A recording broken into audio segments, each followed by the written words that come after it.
Joining us now, the executive director of that group, Dan Epstein. Dan, drill this down for us. Why are these documents needed, and why does the administration turn a deaf ear to these requests? Well, to give some background, my organization, Cause of Action, we're a group of attorneys who are committed to one shared principle. If you're going to spend taxpayer dollars, the taxpayers have a right to know what you're doing with their money. And ultimately, what this administration has done is it's issued a secret memo that has been virtually unprecedented in this country that instructs federal agencies, which are funded with our tax dollars, to consult with White House lawyers about documents that might be of political interest to the president. And so what that means is that the president gets to decide what the media, what the public, what the transparency community gets to tell the American people about.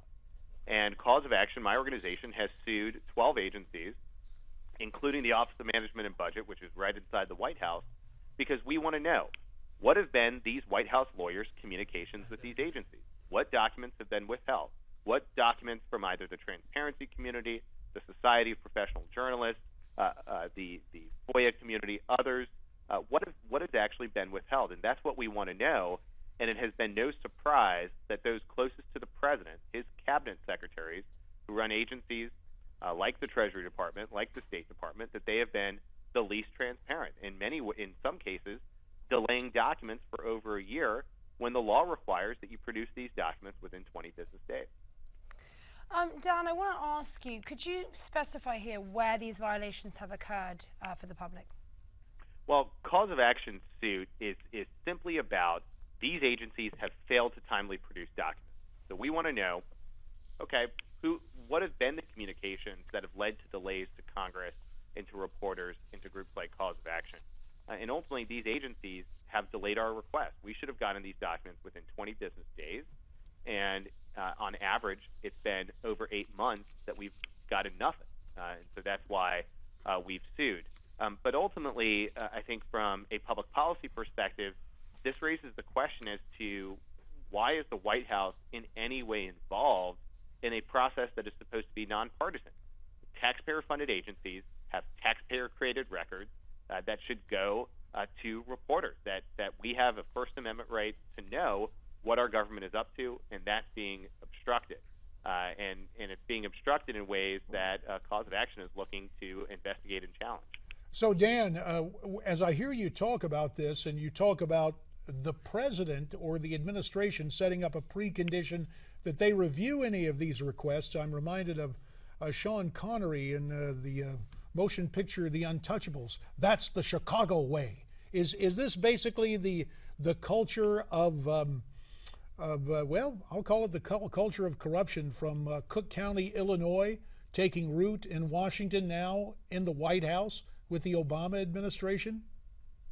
Well, I think what's interesting is that this is the president who, at least in part, was elected from a rhetoric that he was fundamentally going to change Washington. He was going to create the most transparent administration in history.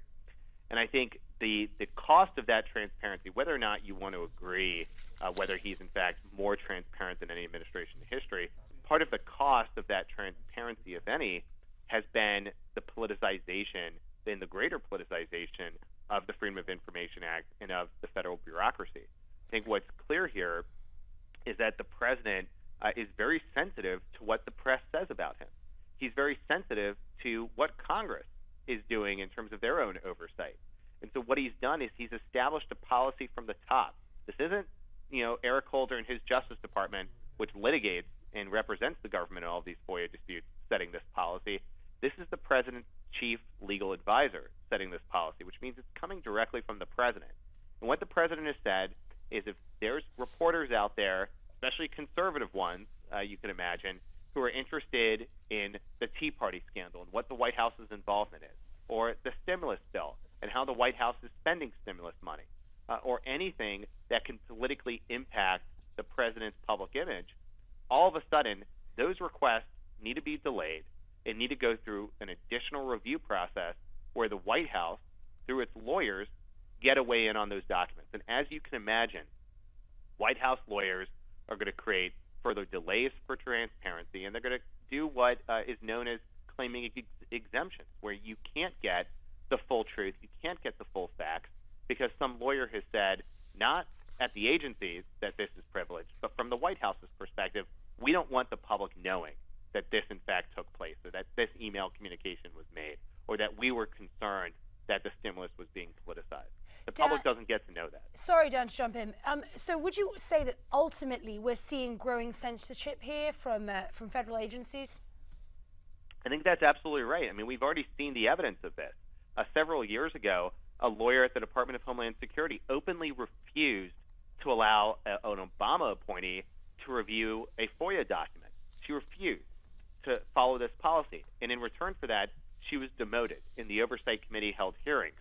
And so I think that's exactly right. We're censoring not just the ability for taxpayer-funded federal employees to be nonpartisan in their work, but we're also censoring the FOIA community and the press, who fundamentally have a First Amendment right to inform the American people about what our government is up to, and that's being chilled. Dan, you mentioned earlier just the logistics of all of this. It has been said the wheels of justice turn slowly.